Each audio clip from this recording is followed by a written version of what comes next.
Good evening, everyone, and thank you for joining us tonight for our fourth, and this happens to be our final, but our fourth and final public town hall meeting on seawater desalination for the city of Corpus Christi. This won't be the last time we engage the community, but for this four-part series that we've conducted now over the past 2 weeks, this is our fourth scheduled meeting. We're glad that you're joining us this evening virtually. Many of you are joining us live on Facebook. We have folks that are joining us live on YouTube. And then some of us are watching this on the city's public access channel, CCTV 20. And tonight's presentation can be heard entirely in Spanish, and there's a number to call. It's a conference call number. If you're not on that call already, and if you want to be, I'm going to provide you the number now. The number to call and the access code. And so if you want to hear the presentation in Spanish this evening, you want to dial 408-418-9388, and then you'll hit the numbers 146-021-4559, and then hit pound twice, and that'll take you into the conference call where the meeting is simultaneously translated into Spanish for you. So we began our town halls in this evening's town hall with a goal. The goal of these meetings is to help the community become better aware and better informed about why, and that's the key word, why the city is pursuing seawater desalination. We're here to share information about our efforts to improve the region's water security and supply. And those are really the main issues. This is about helping Corpus Christi as a city grow, having Corpus as a city in the Coastal Bend region, an area where we can attract business so that there's jobs for our family, for future generations, and then so that there's water, though, for those people that live and work here. And before I continue, let me introduce myself. I'm Peter Zanoni, the city manager for the city of Corpus Christi. And tonight I'm joined in the same room with Mayor Joe McComb, and Kevin Norton, our Public Utilities Director, is at the end of the table. We're all wearing masks. I just took mine off to speak here for the first time, but we'll have them all on for the rest of the evening. Jason, one of our project managers on the project, he's an environmental engineer with Freeze and Nichols, and Estefan are in a separate room. And you'll see them momentarily. They're going to do a big part of the presentation. And we'll do more introductions here in a moment. But we're excited to come together tonight to help you understand and to listen to you, what your thoughts are on the desalination. We know that if we didn't have COVID-19, we'd be doing this in person, out in the community. And but with technology today, we're able to still engage the community. And we've had a lot of viewers over the past 3 meetings, as well as last week we did a radio show, and that attracted a lot of listeners and persons calling in as well. In a moment, we're going to show a video and kind of the essence of the video and the essence of much of what we're going to talk to you tonight about is that the city has continued since our founding over 100 years ago to seek water. Corpus Christi doesn't have a huge underground aquifer. We rely today on surface water from 2 regions in the state. And over these 100+ years of being a city, we've continued to seek out and find more water as we grow as a city. And our efforts in pursuing desalination are on that same path that our forefathers took. And today, with changes in technology and lower cost energy, seawater desalination is an attractive water choice for the city. And it'll help us continue to grow. It'll help us to attract jobs. We had 10 firms that presented to the city council 2 weeks ago. And in those proposals, 6 of the 10 proposals were for seawater desalination. So we feel confident that we're on the right path in terms of that as a choice for water security for our future. We want to thank the staff before we do show that video just for all the preparedness that they've taken to have these 4 town hall meetings, both staff that you'll see, plus many staff behind the scenes that you won't see. It's taken us some effort to do this, and we're glad we were able to. We're glad you're watching.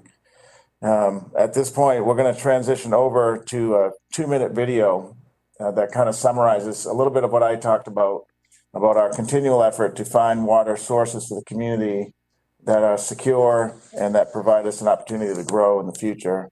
And then when we come back from the video, Mayor Joe McComb is going to provide some additional insight before we get into more detail for you this evening. So thank you for joining, and we're going to roll the video at this point. Potential. From Alvarez de Pineda to Colonel Kenny, this city knows how to maximize potential. It was once the potential of the Nueces River that the Karankawa people, Spanish explorers, and General Zachary Taylor depended on.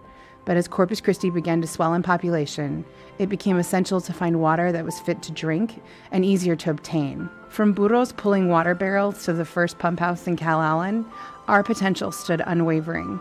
We built a dam only for it to fail months later. So we built stronger dams and cultivated new reservoirs.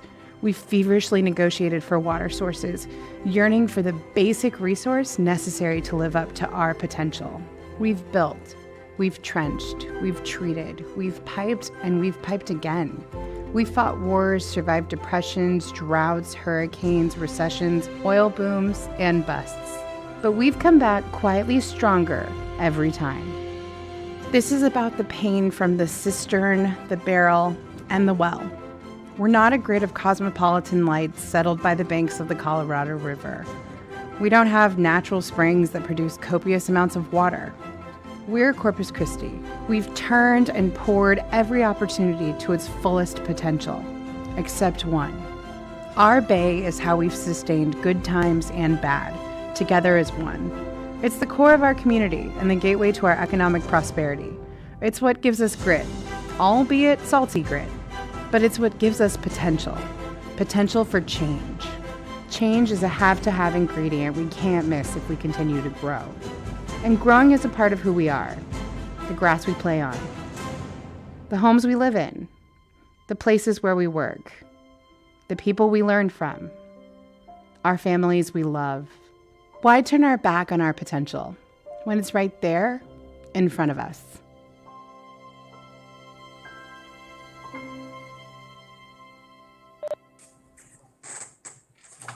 Yeah, there you go.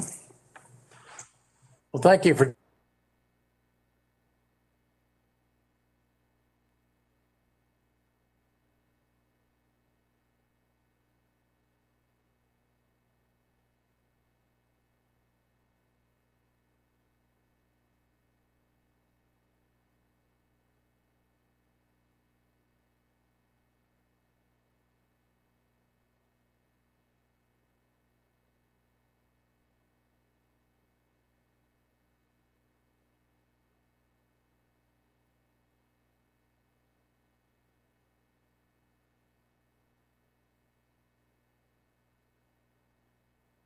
supplies because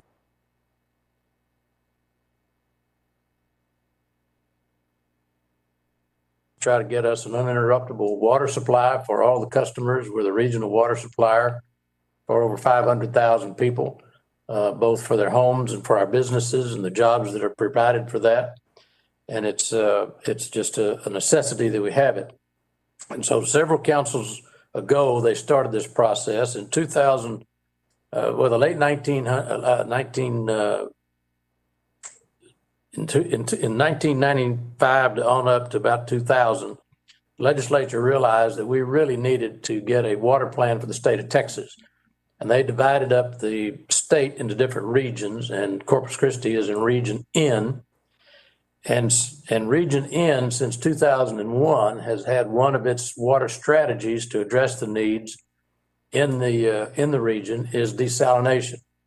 And so the councils have been working on that. And I mentioned the drought between 2010 and 2015 went on record as the drought of record for the state of Texas.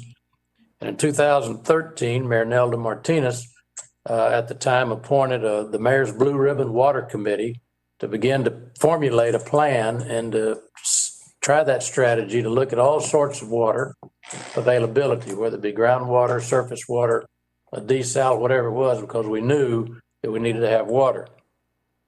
And so during that drought of record, 88% of the land in Texas was impacted by the fact that we were in that drought. So it became imperative that we continue to move forward. And in 2015, kind of at the end of that drought, our water supply, which is provided by Lake Corpus Christi, Choke Canyon, Lake Texan, and the Garwood Irrigation Company, got down to 29.9% of our water supply. And that's not a real comfortable feeling to have when your water supply drops that low. And so they began to move forward in implementing this thing. Committees between Corpus Christi, the port industries, people in San Patricio counties got together and started trying to identify where we needed to go. And since 2017, when this council got on, or when I got on the council in 2017, with most of the folks that are on the current council, we've held 17 public meetings from April in 2017 to April of 2020. And we've had some others since then, plus these 4 that we've had as far as public information, because this is a project for all of us. Some of the conversation you've heard is that some people are alleging that, this is water going to be for industry and industry only, and that is wrong. This water is for all 500,000 plus of us here in the coastal bend. It's going to be potable water, and it's going to be that you can use it to wash your cars, take a bath, wash your dishes. You can cook with it, water your grass, whatever you need. And industry can also use it to provide the jobs for many of our families here in the area. Probably a lot of folks you go to church with, play baseball with, play Little League, play golf, go fishing. The percentage is pretty good that you're going to be with somebody that works directly or indirectly with our industry partners, as well as just those that live in the community and other jobs. So it really is a job creator and economic development project as well. So we think it's important, and we've done our due diligence. We're continuing to do that to try to make sure that we have an uninterruptible water supply. And it's because of that we wanted to hold these meetings to keep you informed. Not everybody understands it. They have not paid attention to it through this process. There's just a lot of study that has to go on, but it's a project that the public needs to know about and will continue to know about. And we want to make sure that they do understand what this project is all about. So to give you the real information about kind of the nitty gritty of where we are, how we're getting there, and what we're doing, I'm going to ask Mr. Zanoni to have the staff begin their presentation, and then we'll be happy to address some of your questions at the end of the presentation. But I think you'll find a lot of good information. There's plenty of smart people working on this, and the ultimate goal is to make sure that we, as the citizens of the coastal bend, have an uninterruptible water supply at a cost that we can afford, and that we do no harm to our environment. We're very particular about our goals on this. 1, we want a water supply, but 2, it has to be economical. We don't want to rate shock anybody on this. And 3, that all of us like to fish and hunt and swim and enjoy the outdoors and take advantage of our location here on the bay and on the Gulf of Mexico. And so we certainly don't want to do anything to damage our environment for ourselves, as well as our tourists that we enjoy having down here. So those are all been at the top of our list of concerns to make sure that we don't have any negative impacts on those. So, Mr. Zanoni, I'll turn it to you, and then we'll see you back at the question and answer period. Thank you. Okay, great. Thank you, Mayor. That was a really good summary of our history and why we're moving forward. So we're going to hear next from 3 of our guest speakers. And what we're going to talk to you about is our current water resources, as the slide shows you here. We're going to talk about where does that water come from today. It's a real important fact, and I'm not sure if everybody in the community knows it, so it's good to learn. We'll talk to you about how those sources of water affect our supply and demand for the region. We're also going to spend some time just giving you a 101, kind of an introduction to desal, how it works and what we have been focused on to be environmentally responsible and to provide bay sustainability. You can see those are 2 of the points we'll be focused on as well.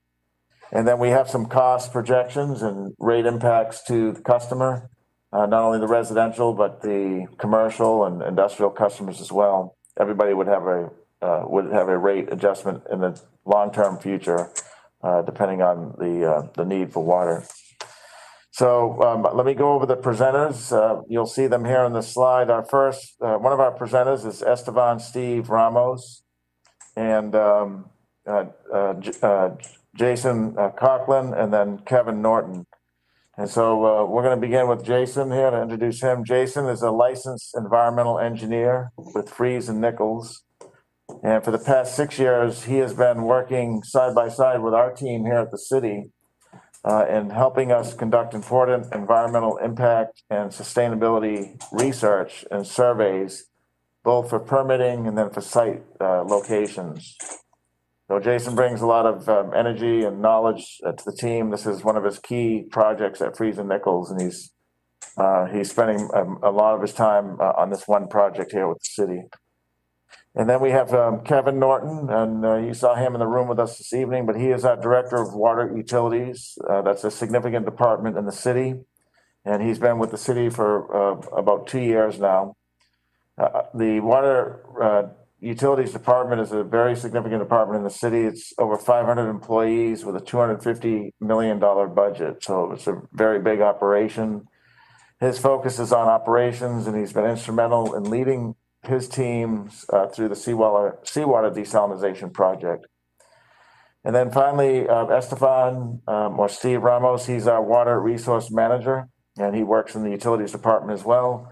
He has 4 years with the city of Corpus Christi, and he's been engaged with seawater desalination, from education to environmental research and to understanding the region's supply and historic water challenges. Now, after these three presenters present, you'll hear Deanna McQueen. She's our Director of Public Information, and she'll be helping us with all the questions that come in, kind of grouping some that may be similar in nature.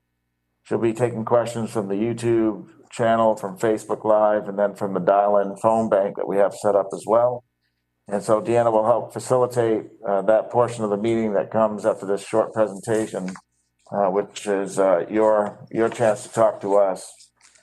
We know that the meeting started at 6, and we've calendared it to conclude at 7:15. So we'll work to get all those questions answered in time so that people can move on to the next event tonight.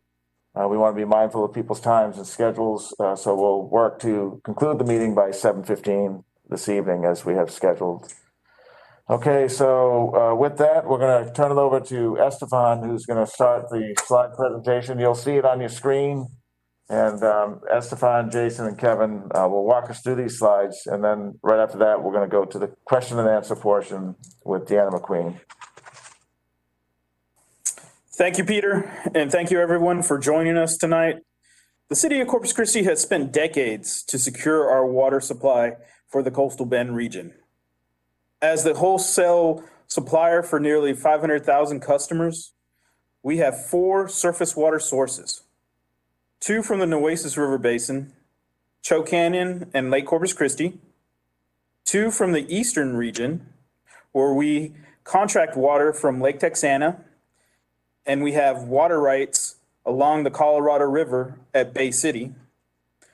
These eastern water supplies flow through the Mary Roads pipeline and are delivered to our Owen Stevens water treatment plant in Calallen. Each surface water source has a unique history and special characteristics that make it possible for our region to have water. The demand of our region creates unique challenges as well.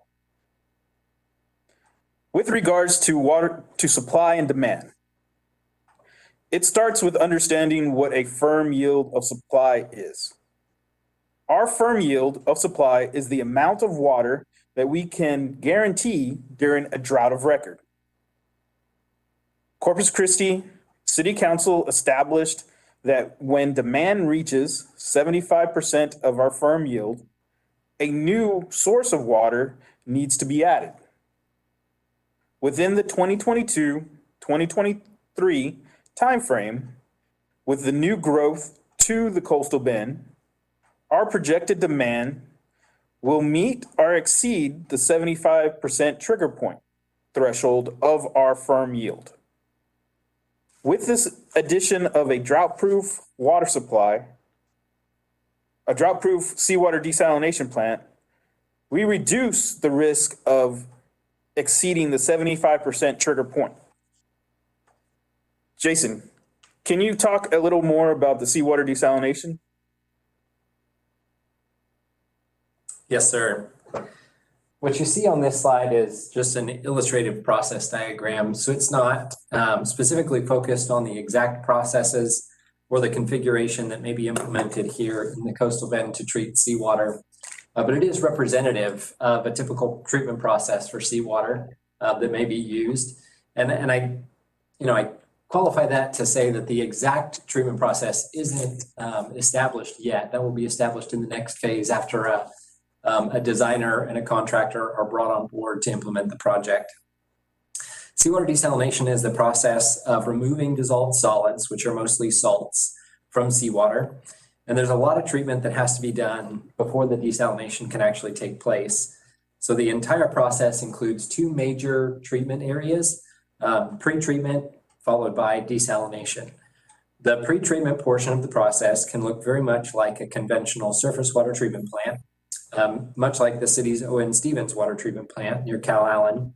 And that involves coagulation, flocculation, sedimentation, and filtration. So after going through pre-treatment, the seawater will then be ready for desalination by reverse osmosis. Reverse osmosis, or RO, uses membranes to extract fresh water from the seawater. You may remember learning a little bit about osmosis in school, so if it sounds familiar, that may be why. And it's a natural process. It goes on in our bodies all the time, and in nature, in cells. But it's a process across a membrane that always tries to go towards equilibrium of concentration. So if naturally that process goes towards equilibrium, what we have to do is apply energy in the form of pressure to drive it away from equilibrium and get fresh water out of the seawater. So that results in fresh water on one side of the membrane and salty water or concentrate on the other side of the membrane. There are four specific process streams and components that I want to highlight with a little bit more detail here on the process flow diagram. The freshwater product from the RO system is very, very clean. By this point in the process, it will have been through at least 4 progressive levels of filtration, the last one of those being the membrane element or the reverse osmosis.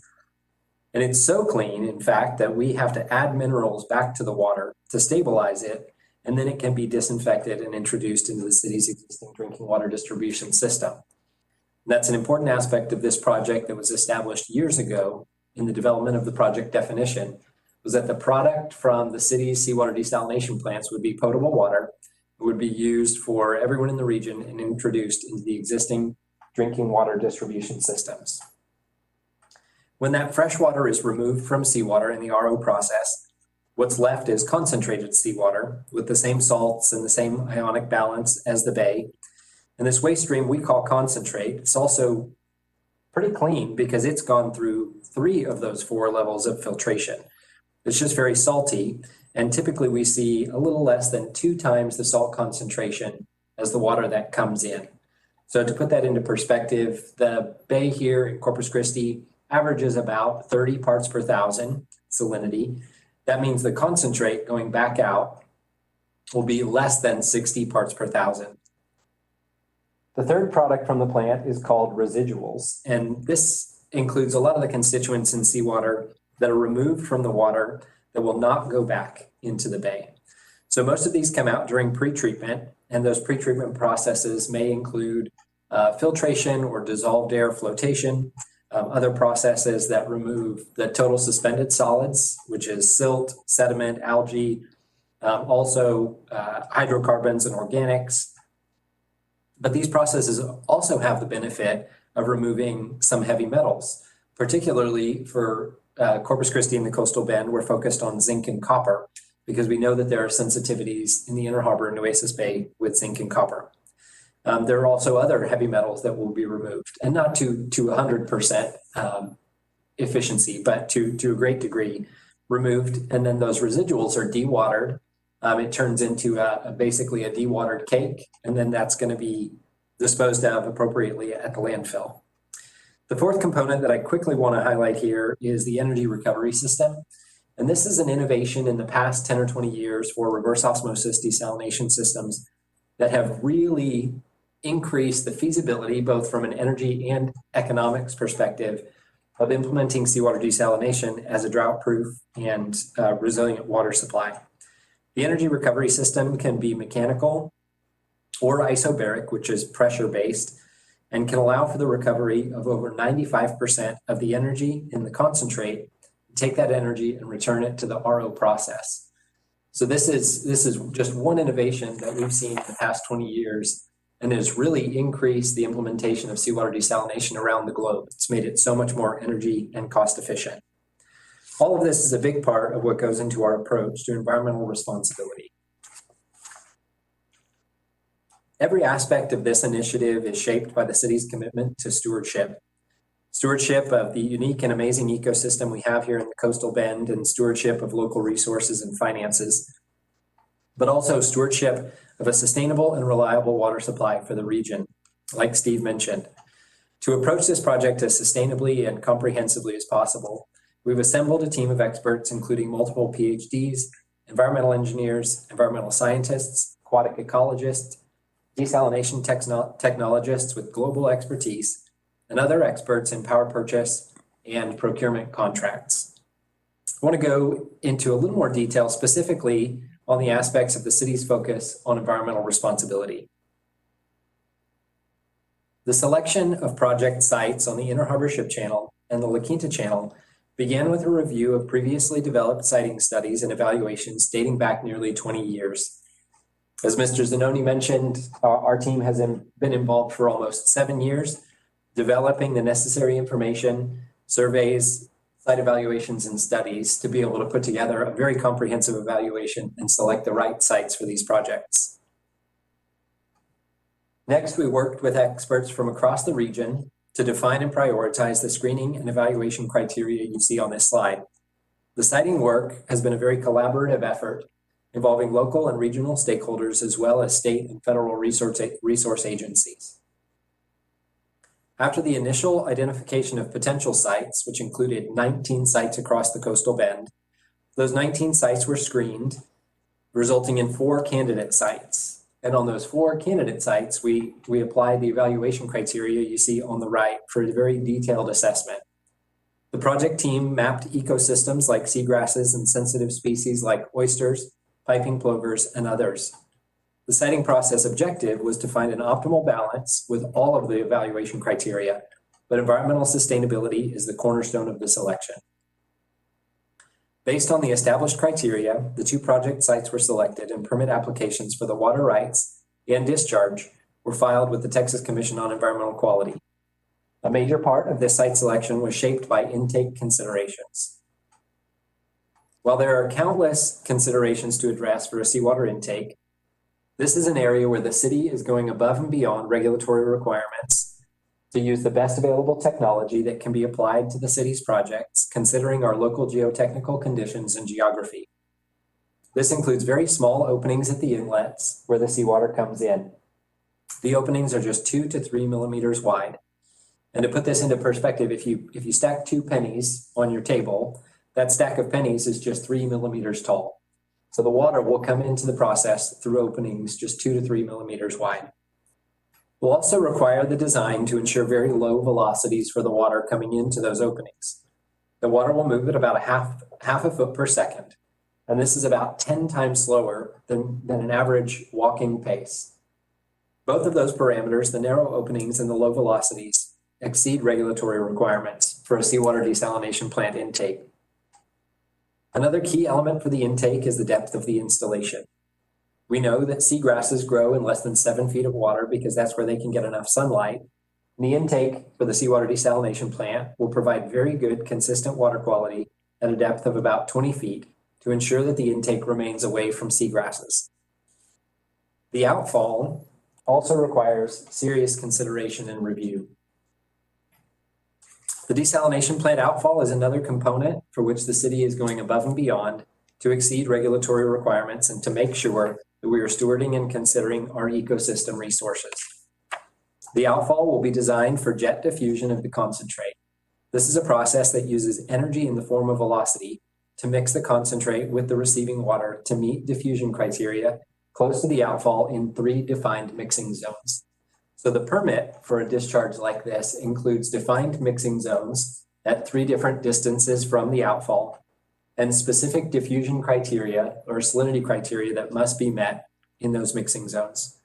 One key piece of documentation used in the evaluation of considerations for both intakes and outfalls is a 2015 report by the Hart Research Institute that looks at ideal conditions and technologies for seawater desalination intakes and outfalls. Each of these components play into a much bigger approach to ensure bay sustainability. We're working hard to understand the dynamics of our bays and estuaries.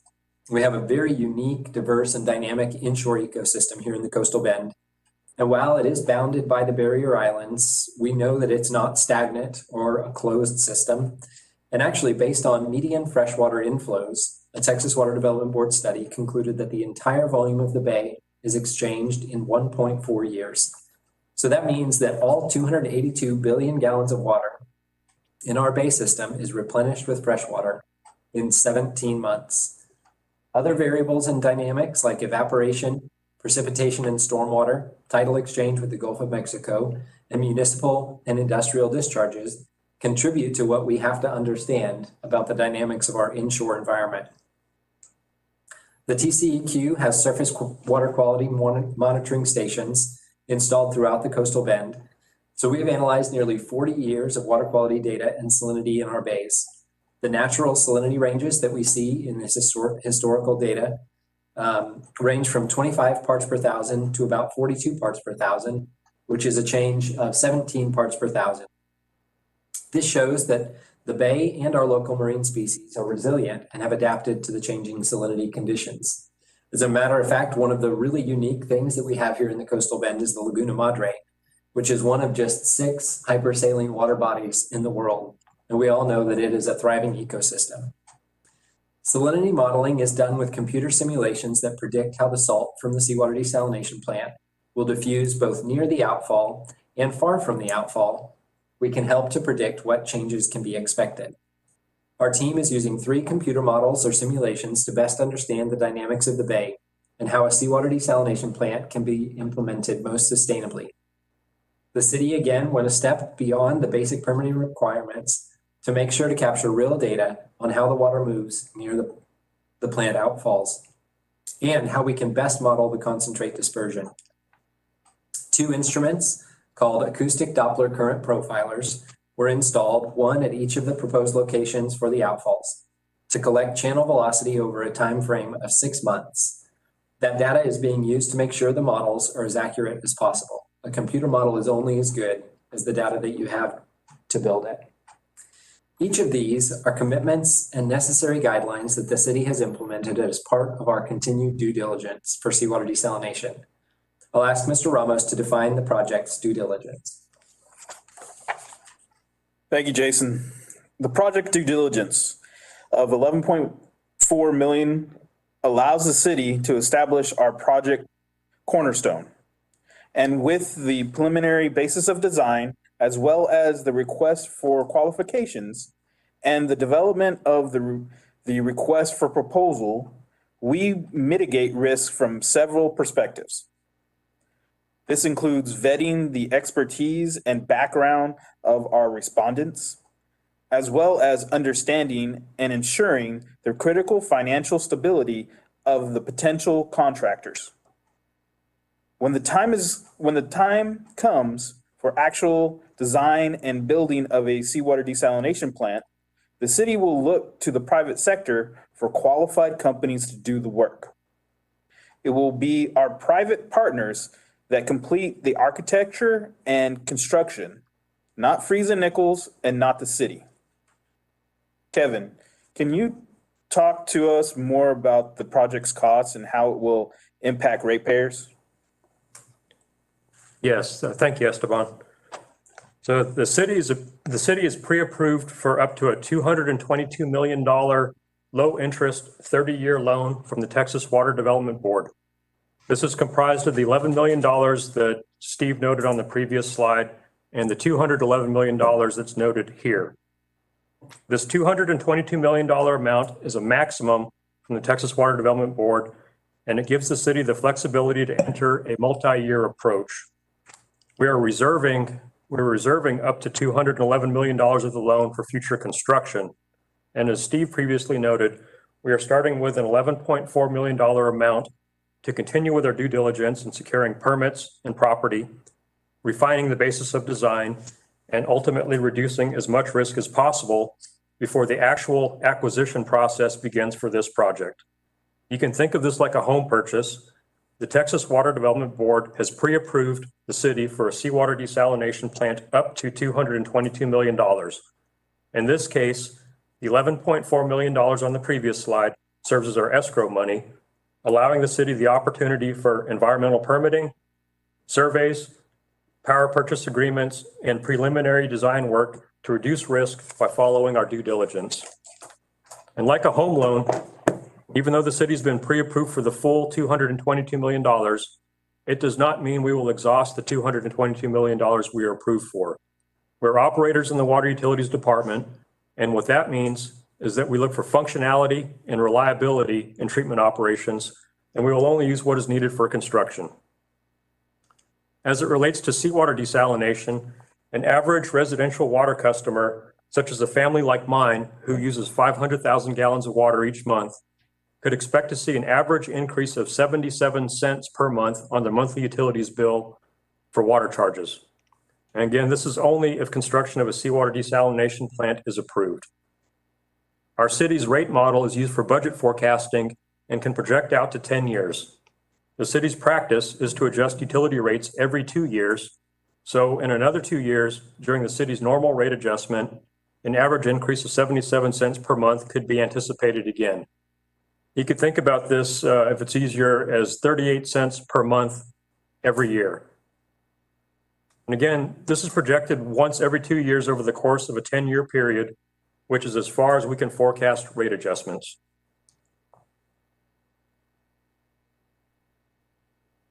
All right, where to learn more? As our mayor said, public input on this project has been important since the beginning. We continue to work hard to make sure our community is informed and empowered with facts. We hope you'll visit us online at desal.cctexas.com or join the conversation on any of the social media channels. You can always reach us via phone and email too. On behalf of the staff you see here tonight, and on behalf of our city staff behind the scenes, thank you for taking the time to join us. And with that, Deanna, we can move to Q&A. All right, thank you so much, Kevin. So the first question tonight is from YouTube. How many Corpus Christi residents will have access to the desalination plant? Access in terms of water, I suspect, Deanna, as opposed to like a site tour or something? Deanna? That's all that it says. So Yeah, okay, we'll assume it's water. So the plant, as the mayor and many of us have said, and it bears repeating, the desalination plant is being designed to put water into the city's water system. And so all the customers that are on the city's water system in a 7-county region will have access to the plant's water. And so the city of Corpus Christi is a regional water supplier. And we provide water not only to 350,000 people in Nueces County, but to another 150,000 people in 6 other counties. So the potable water is to be put into our distribution system. It's not a standalone plant that'll service a company or one neighborhood or something of that sort. It'll go into the city's water distribution system, mix with our other waters, and serve any one of those customers that I talked about. all right, this question is from Facebook. Why don't you let citizens vote on this?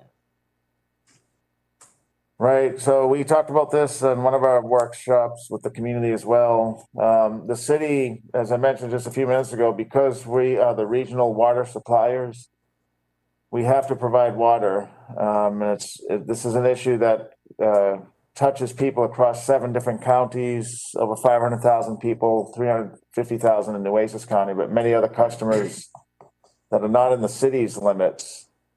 And it's the responsibility of the city, being the regional water supplier, to have water available, even in times of drought, for all types of customers. And so we have to provide that water. It's a responsibility. The form of government we have is the representation of the mayor and city council.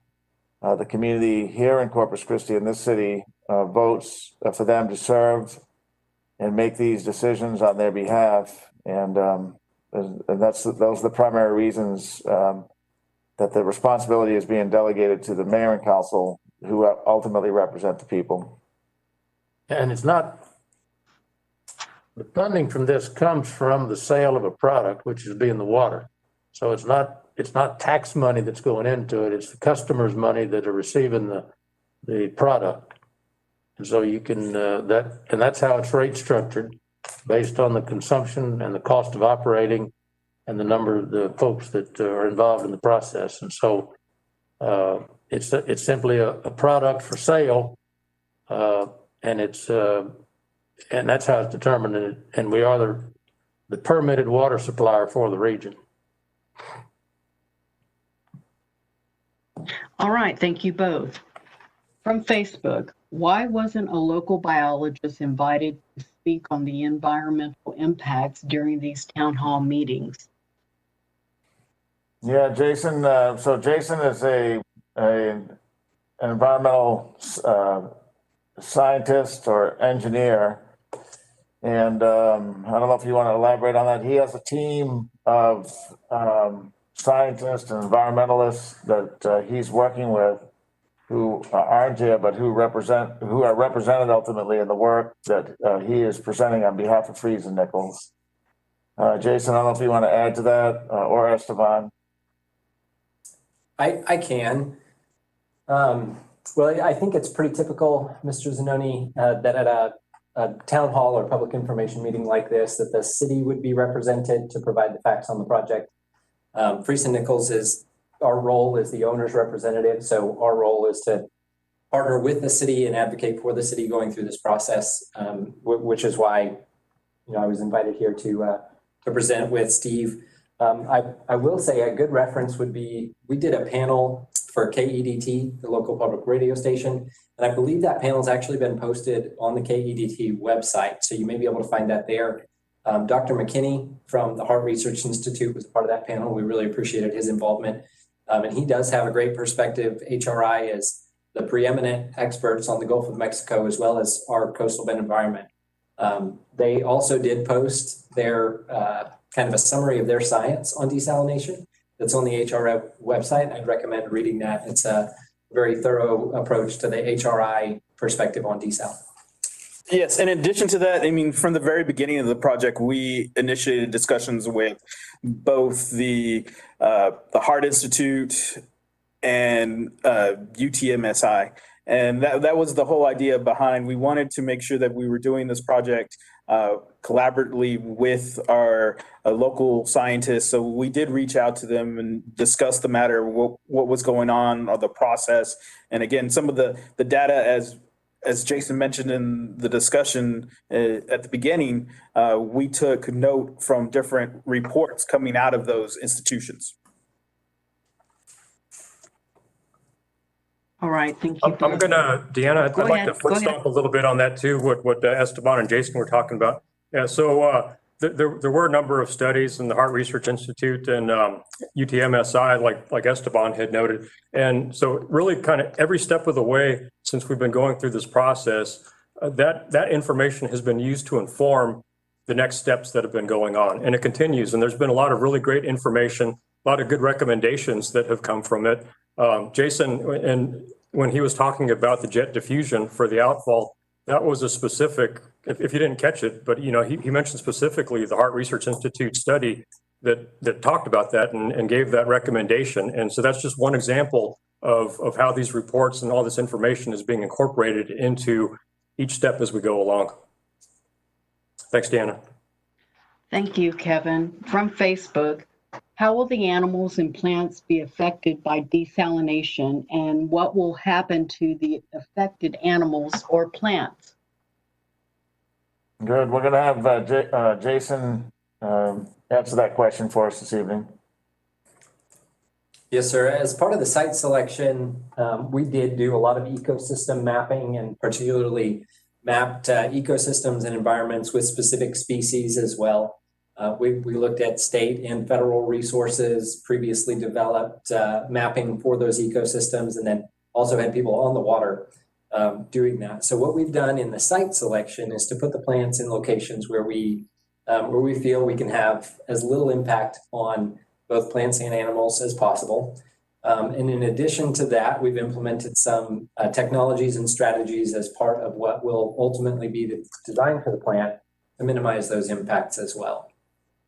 And those were the important sizing of the intake and the type of diffusion system that we wanted to implement in this type of process.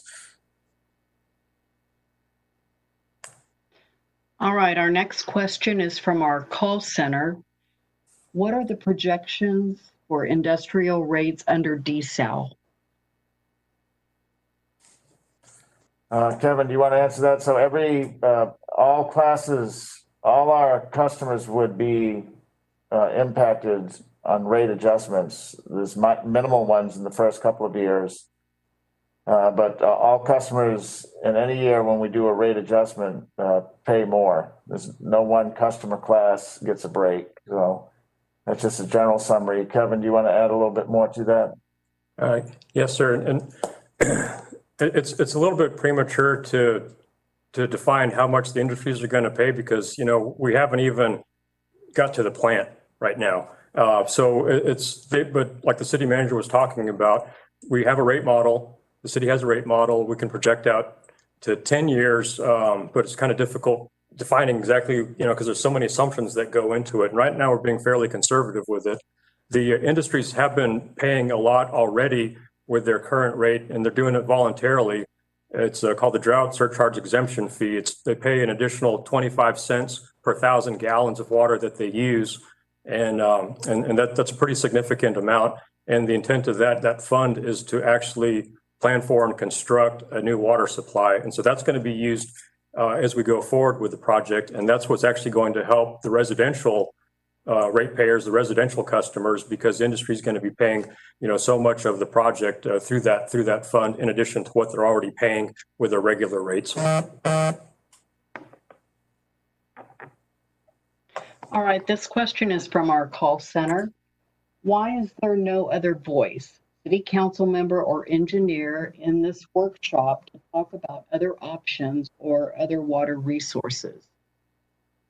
Yeah, so the purpose of this workshop this evening, as requested by the full city council, was specifically to talk about seawater desalination, and that's the purpose of tonight. We've added on to that a little bit by giving you some background on the city's water history and other details, but the primary focus, as requested by the mayor and city council, was for the desal, for seawater desalination, to have a conversation with the community on that. It was not to have a conversation on all water choices or water supply sources that may be out there.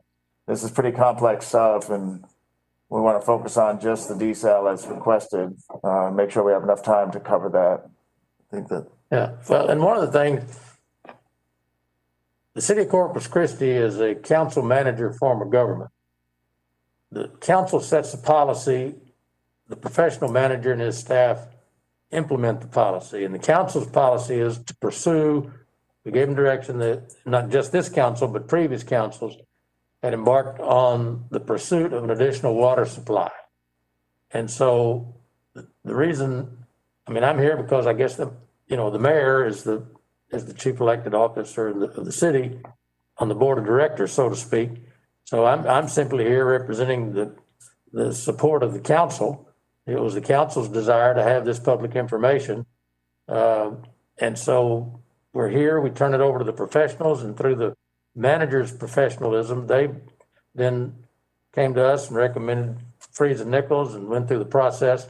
We've had several meetings where other options have been available to us. We did have a meeting, I think the manager referred to that, where 10 different companies came and gave us their proposals on providing water supplies either through groundwater or through surface water or desal. And I think 7 out of those 10 focused on desal.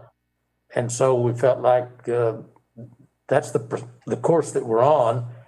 And I mean, I would be happy to hear and have all the council here, but if you had all the council here, you'd just have an hour and a half of entertainment chatter, because none of us have the knowledge and the wherewithal to give you the information that you've been provided through the engineers and the professionals. It's our job to get that information to you, not necessarily to be able to understand it and explain it to you in the depth that they can. So that's, in answer to your question, you know, that's the reason you got the professionals here, to get you the answers that you're looking for.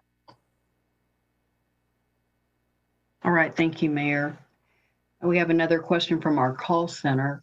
What are your reactions to the Hart Institute study about bioaccumulation of metal caused by desalination in the bay that will kill our fish and making it a dead zone?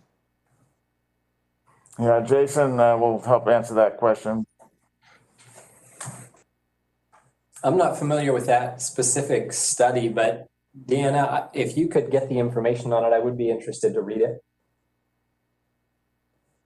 Yes, sir, we will do that. All right, we have another question from Facebook.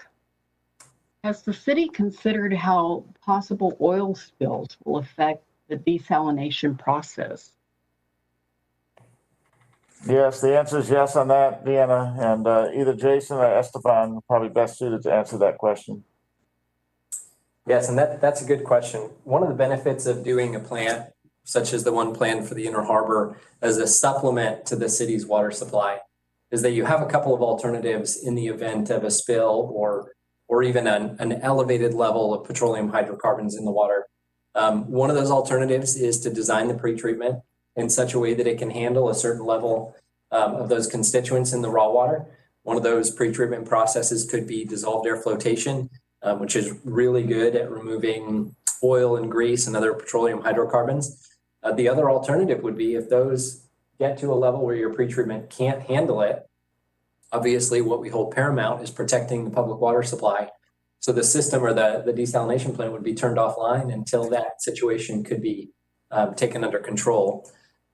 Certainly, there's monitoring on the intake for those types of events to make sure that if any of those levels exceed what the plant can handle, then the plant is turned off. And then obviously the city would rely on the O.N. Stevens water treatment plant for surface water. That's exactly right. And those are the type of things that we do already today with drawing water from the Nueces River and, the non-source point pollution that you have with surface water and with the water that we pull from Lake Texana and the water rights along the Garwood, Lower Colorado River. We know how to monitor and report that information. We work with the Texas Commission on Environmental Quality if an incident were to happen. So we have experience and we will follow the regulations. And again, it's about making sure that we site the project correctly and the intake is at a specific depth so that we make sure that we don't take in, lower our risks with these hydrocarbons. All right, thank you both. This next question is from our call center, and it's in regard to the PowerPoint presentation we had earlier. First slide shows zero impact ratepayers. Slide 2, cost and rate projections, shows increase over next 10 years, which could calculate up to $50 for customers. Can you explain the information on these 2 slides?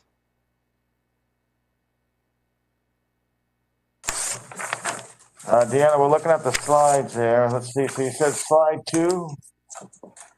Slide 1 and 2. We don't have any rate information on slide 1 and 2. Yeah.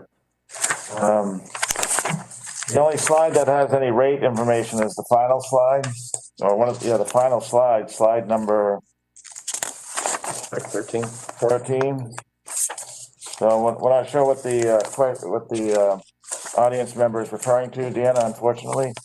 But we can let's repeat the rate impact. And so if the desalination is approved, the average residential customer will see an approximate increase in their monthly bill of 77 cents. And that's in the future, that as soon as the desal plant is built, which is several years from now. And so, as Kevin said, if you divide that by 2 years, because every other year is when we have a rate increase, that's what was that, 30-something cents per year? 38 cents. 38 cents per year would be the annual rate increase in the near-term future. Probably in the 10-year model, it's year what, 5, 6? At the end of it, it's about $3.70. Yeah. So that's just a repeat on the rate impact that we have projected. Yeah, I'd like to elaborate just a little bit on what the city manager was talking about too, the rate impact. So we went conservative when we did the projections there, and the scenario that we did, it's for a residential customer, 5,000 gallons a month, and that was selected just to be kind of a representative for majority of the city. 2/3 of the citizens, the residential customers, use 5,000 gallons a month of water or less.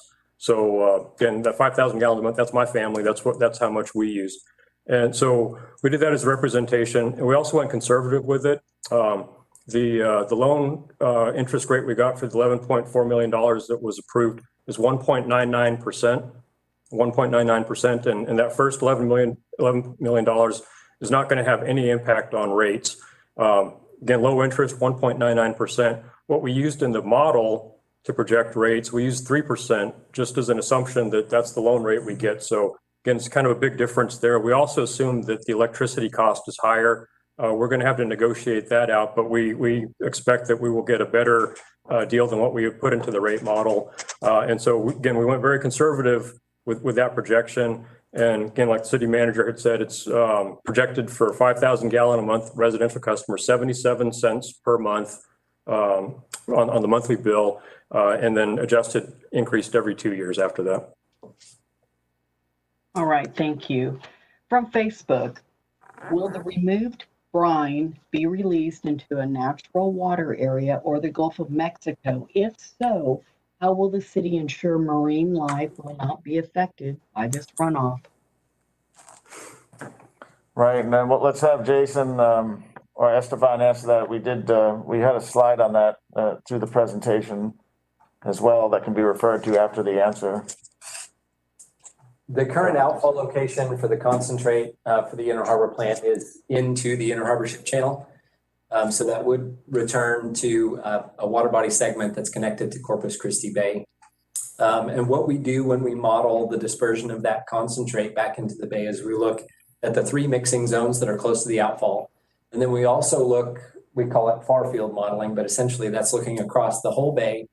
And we run that model out until it reaches steady state, or we reach kind of a plateau for the accumulation of salinity across the bay. And what the model shows is that even to the ultimate capacity on both plants, the Inner Harbor and the La Quinta Channel plant, the concentrate will have a far field impact all the way across the bay of about 0.3 parts per thousand of salinity.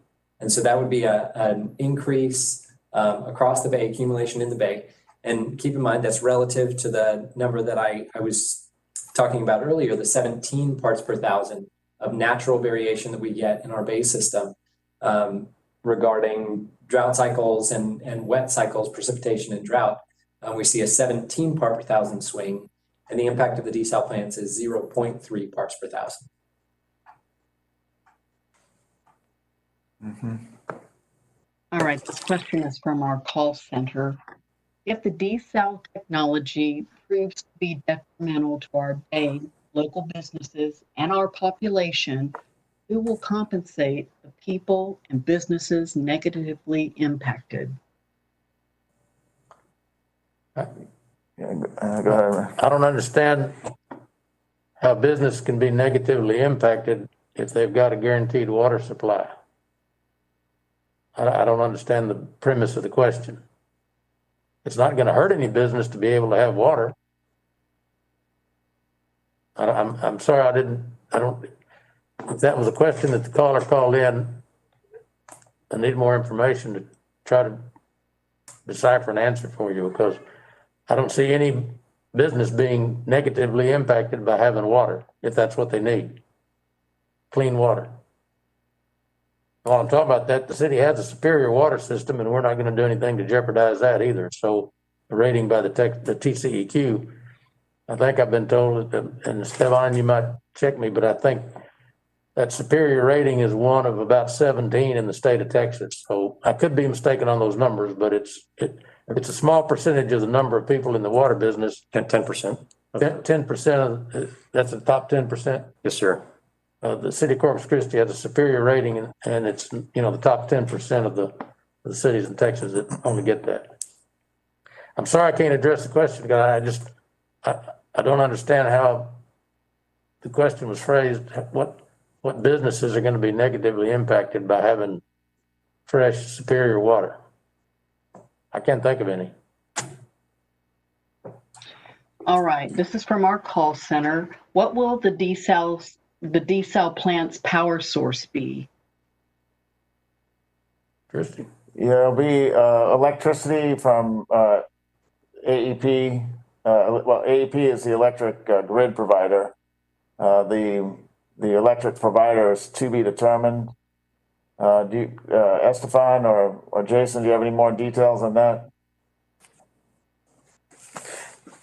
When we get into the power purchase agreement, looking at how we're going to talk about the price of power and how we're going to discuss that through the next steps, through this additional due diligence that we're doing with 11.4 million, we will make sure and reach out to make the city's power source for the desalination plant be as economically and efficient as possible.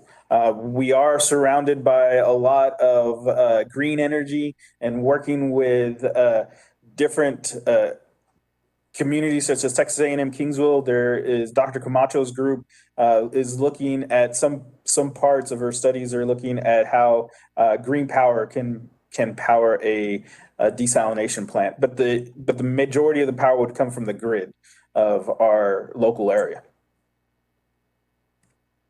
Right, that was a good question. Just to repeat the last thing you said, Estefan, was the majority of the answer, which is that the power will come in through the grid, the electric grid, just like yours and I's home is fed from that same electric grid. Obviously, the desal plant will use more power, but it'll come from the grid. But when you get that power from the grid, you can support green energy if you choose. That's an option that we have that we're evaluating. All right, Deanna. Yes, sir. From Facebook, before these facilities are permitted, will the city commission a study of the cumulative impacts of the combined intake and discharges of all of these facilities? Right, I think I saw on Facebook, we're going to have Jason answer this, but essentially, Jason is saying there's the city and there's the Port Authority, the Port of Corpus Christi are also looking at desal. So has somebody cumulatively looked at the 4 locations, 2 from the port, 2 from the city, and a sum total?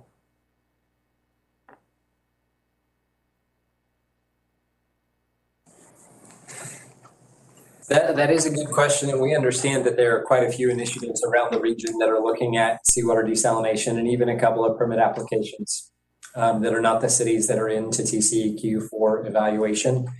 The far field modeling that we've done, which is cumulative impact far field modeling, just includes the city's 2 plants. As the regional water provider, our expectation is that it is the city who has served the customers of the coastal bend for over 100 years, provides water for the entire region, and would be the one to own and then eventually operate desalination plants in the region. So I would say that cumulative impacts are very important. but at the same time, you have to take a realistic and reasonable approach to what those technical impacts will be.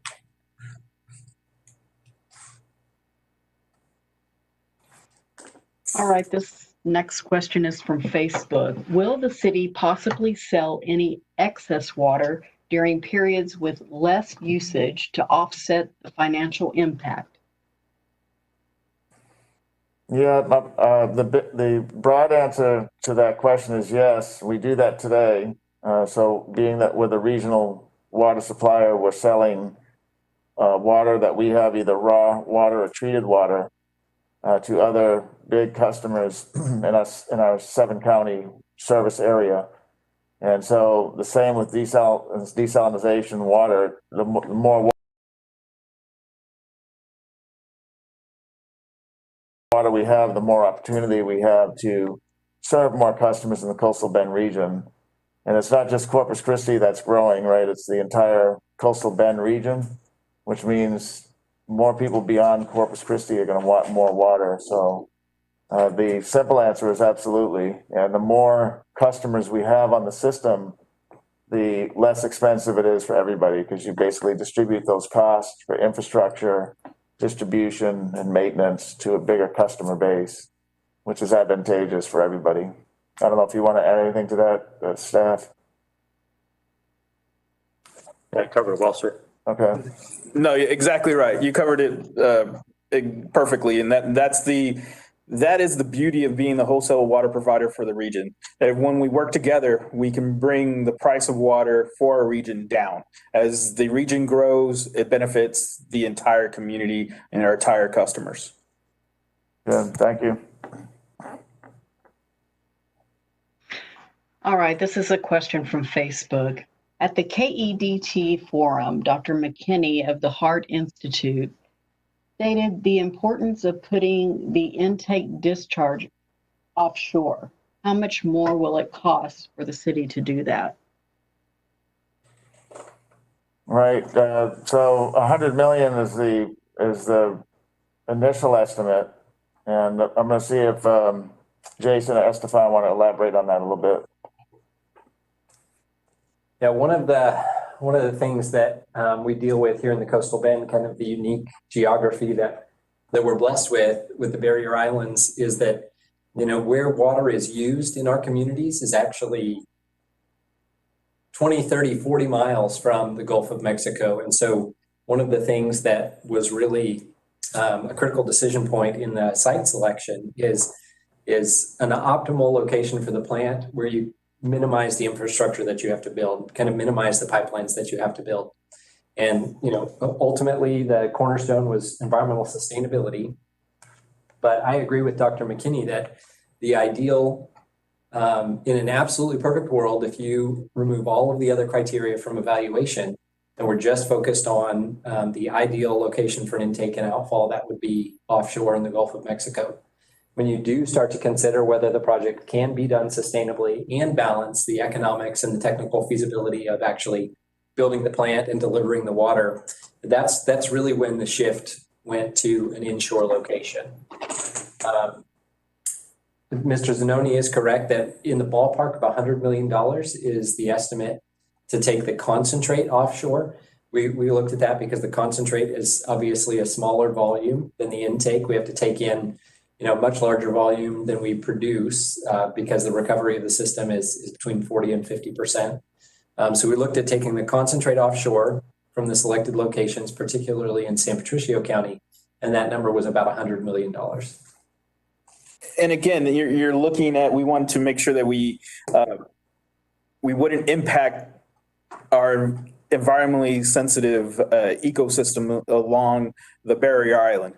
So, you know, putting, like Jason stipulated or said, dredging, putting pipes through some of these most sensitive areas, you know, siting, those kind of sites fell out at the beginning of the project. So that was one of the major things that we were concerned about. And so the siting and doing less impact to those environmentally sensitive areas. All right, we have a question from YouTube. Will red tide affect the people who consume desalinated water? No. No, the answer is no, but Jason, do you want, you want to go over that question again? Yes, I can add a little bit to that briefly. You know, we get questions both, we call red tide, brown tide, a harmful algal bloom. So we get questions on harmful algal blooms with respect both to the water quality coming in, but then also with respect to the discharge, on whether or not the discharge could promote harmful algal blooms. And on that, I'll say, you know, we haven't seen the evidence to show that concentrate could help promote them. And on the intake, we're very, very aware of potential impacts. When we get an algal bloom, that's millions and millions of algae cells per liter of water. And so just like was discussed previously relating to oil spills and hydrocarbons, we have a couple of options. You know, this is a supplemental supply for the city, a drought-proof supply. But what that means is under a, you know, really bad harmful algal bloom, a red tide event, either the plant could be turned off for a period of time until that event subsides, or we could design the pretreatment to be able to handle that event. One of the best technologies in pretreatment, especially when you have millions and millions of cells of algae per liter, is that dissolved air flotation that I mentioned. And so we could handle that, although we have to weigh that cost with how many contingencies we want to plan for, if that makes sense. You know, some people would say it's belt and suspenders to plan for the absolute worst drought where we need the desal plant to be online and we have a harmful algal bloom. So this is a supplement to the supply that really provides a lot of stability, but it's not something that we necessarily have to plan around. Well, absolute worst case of everything happening at once. And that was the importance of moving on with the next step with the $11.4 million, that we look at the basis of the design and we answer those questions of what we need here for our particular project in the area that we live in. And so it's all starting to work together for this plan, from the environmental to the engineering to getting into our distribution system and how it all works. The first major step into answering those questions and getting those hard answers was this $11.4 million and the due diligence that goes along with that. Okay, we have another YouTube question. How much water do desal plants produce? Well, so I can answer that. I guess we're permitting the one plant on the Inner Harbor for 30 million gallons a day. And it can produce up to that amount. We may build it so we start with a lesser millions of gallon quantity per day, and we can go up to 30, but it's being designed for that maximum gallons per day. And then the one at the Quinta channel, the second site that still needs a lot of analysis, that one would be 40. That one's being designed or permitted for 40 million gallons a day. Just to put that into context, right now the city produces from our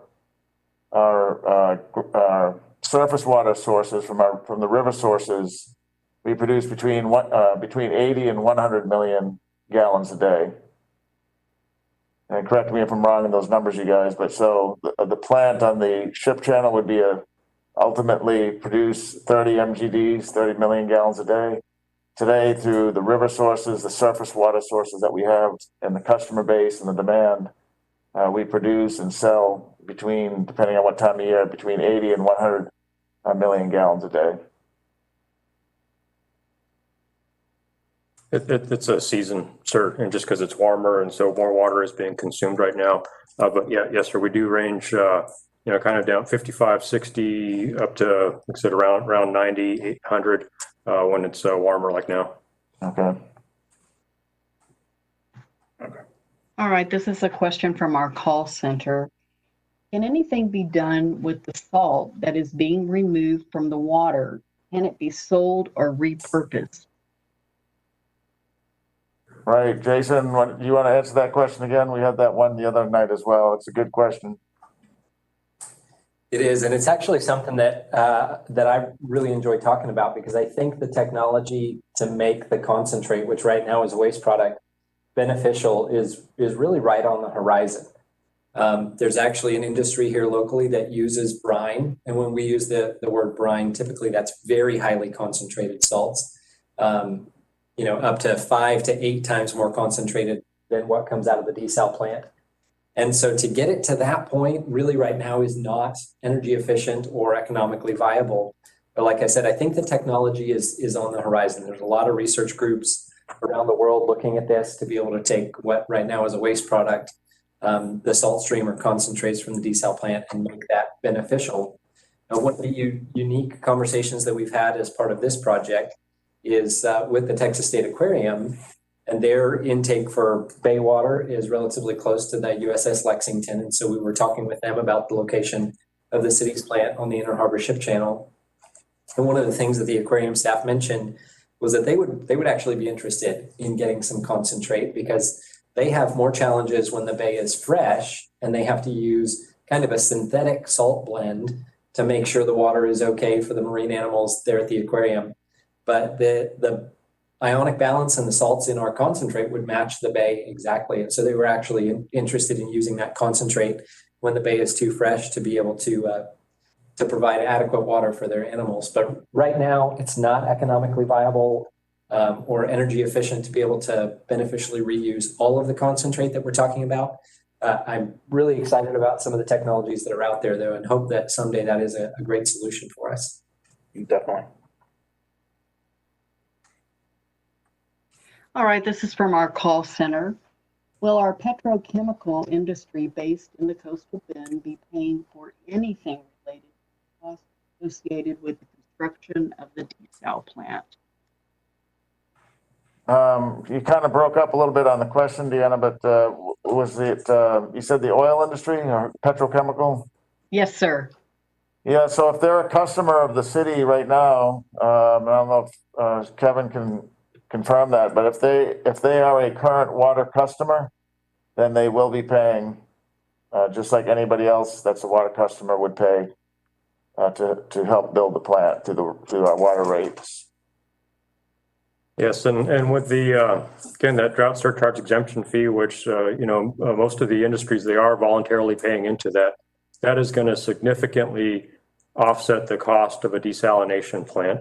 And again, that fund was set up so that we could get an alternative water supply to help the city get an alternative water supply for the region here. It's really significant. I mean, what we're looking at right now, again, with our projections, is that industries would pay somewhere like 65% of the cost of the desalination plant. All right, well, thank you, everyone. I'm sending it back to you, Peter. Okay, great. Well, we want to thank everybody for joining us on our fourth town hall meeting. I saw in one of the Facebook posts, are these town halls recorded and then placed somewhere in case somebody wants to view them again or share them with friends and family or other people in the community? And the answer is yes. And so these 4 meetings that we've had and a lot of other data on the city's water system and the desalination plans is on our website. And there's a special website for this. It's called, the call number or the address is desal.cctexas.com. So these videos, the recordings of these town hall meetings have been placed there. desal.cctexas.com is where you can find them. That's the city website. That's where our water utility department information is. So we encourage you to continue to look at that website, and you can rewatch these videos. As the mayor mentioned, we've had numerous dozens of community engagement sessions, and tonight's not the last. It's the last of these 4 that we've held in the past 2 weeks, but there's going to be much more dialogue with the community on this issue, the very important issue of water security for our community. And so on behalf of the city, I want to thank everybody for watching tonight. This has been a great dialogue. We've had real good questions on all 4 town halls, including tonight's. We thank you for engaging us and for being interested in this topic. We want you to be safe, be mindful of the COVID pandemic.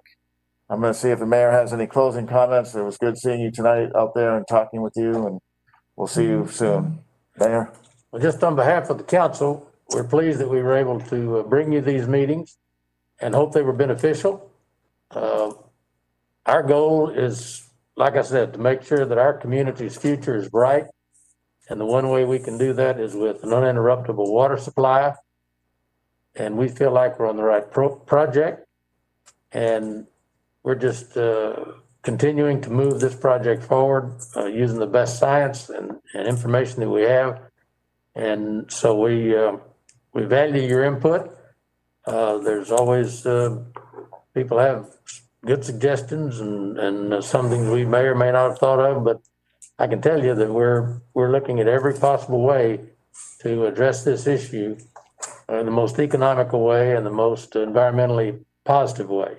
So we thank you, and we'll continue to move this project forward on behalf of all the people we serve, as well as the city of Corpus Christi.